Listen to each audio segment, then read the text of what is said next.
और मैं हूं आपके साथ सुरभि। संभू गर्ल्स हॉस्टल में जिस नीट छात्रा की जान गई और जिसके साथ गलत काम हुआ था, उस मामले में पीड़िता के परिजन दहशत में है, क्योंकि उनको सूचना मिली है कि कभी भी उन पे हमला हो सकता है और उनकी सुपारी दे दी गई है। आइए इसके बारे में विस्तार से बताएंगे हल्ला बोल टीवी के संपादक दीपक शर्मा।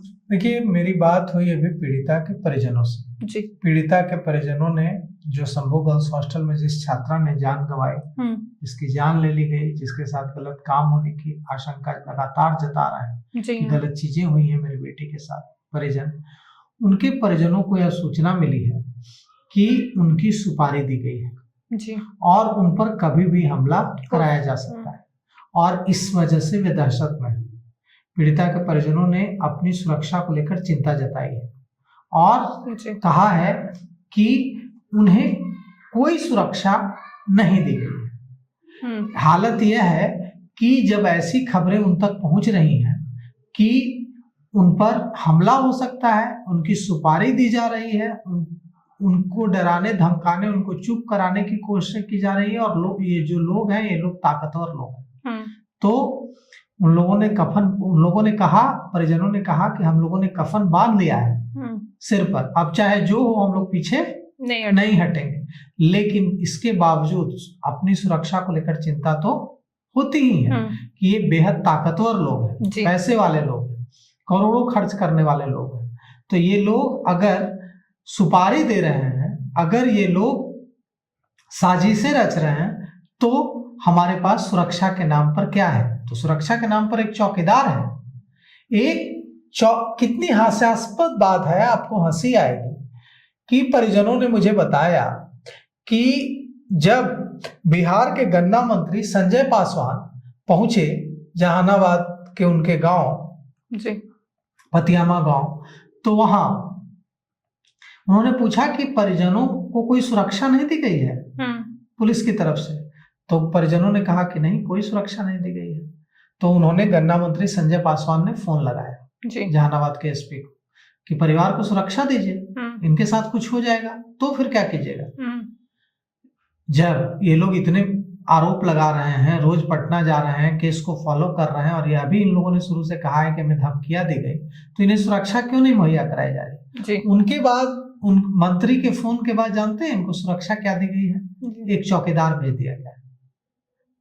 अब एक चौकीदार क्या सुरक्षा करेगा? कुछ नहीं। तो सुरक्षा के नाम पर इन्हें चौकीदार दिया गया है। मैंने पूछा इनसे कि आपको यह खबर कैसे मिली कि आपकी सुपारी दी गई है? आपको यह खबर कैसे मिली कि आपकी जान को लेने की, परिजनों की पर हमला कराने की कोशिश की जा रही है? तो उन्होंने कहा कि उन्हें खबर मिली है कहीं से, वे खुलासा नहीं करना चाहते हैं, लेकिन उन्हें खबर मिली है कि इस तरह की साजिशें रची जा रही हैं, उनको डराने की कोशिश की जा सकती है, उन पर हमला कराया जा सकता है और इसके लिए बड़ी मोटी रकम भी खर्च करने के लिए तैयार है जी। और अब आप सोचिए कि क्या हालत है वहां गांव में कि जब गांव के लोगों को यह सूचना मिल रही है कि इस तरह की चीजें हो रही हैं, हमला कराने की कोशिश हो रही है। परिजनों ने यह भी बताया कि भाकपा माले सीपीआईएमएल के राष्ट्रीय महासचिव दीपांकर भट्टाचार्य अभी जहानाबाद के पतियामा गांव पहुंचे हैं जी। और वे परिजनों से मुलाकात करेंगे और उनसे जानेंगे कि इस केस में क्या कुछ हो रहा है और वे क्या मदद कर सकते जी। तो लगातार विपक्ष के नेताओं, सरकार में शामिल पार्टियों के नेताओं का पहुंचना वहां जारी है और ऐसे लोगों की कोई कमी नहीं है जो पीड़ित, जो परिवार है उसके पक्ष में खड़े हैं। लेकिन यह भी सच है कि परिवार डरा हुआ है जी। और जब से उनको जिस भी सोर्स से यह खबर मिली है कि उनकी सुपारी दी जा रही है, उन पर हमला कराया जा सकता है, इससे खौफ का, दहशत का गांव में माहौल है। तो ऐसे में परिजन यह भी चाहते हैं कि उन्हें सुरक्षा मुहैया कराई जाए। तो देखिए इस मामले में क्या कुछ होता है, परिजनों को सुरक्षा मुहैया कराई जाती है या नहीं जी। पीड़िता के परिवार वाले पूरी तरह डरे हुए हैं, दहशत में। अब देखना होगा कि क्या पुलिस प्रशासन उन्हें सुरक्षा दे पाती है या नहीं। इसको लेके आपकी क्या राय है, हमें कमेंट करके जरूर बताएं। फिलहाल इस पेशकश में इतना ही। तमाम खबरों के लिए देखते रहे हल्ला बोल टीवी। धन्यवाद।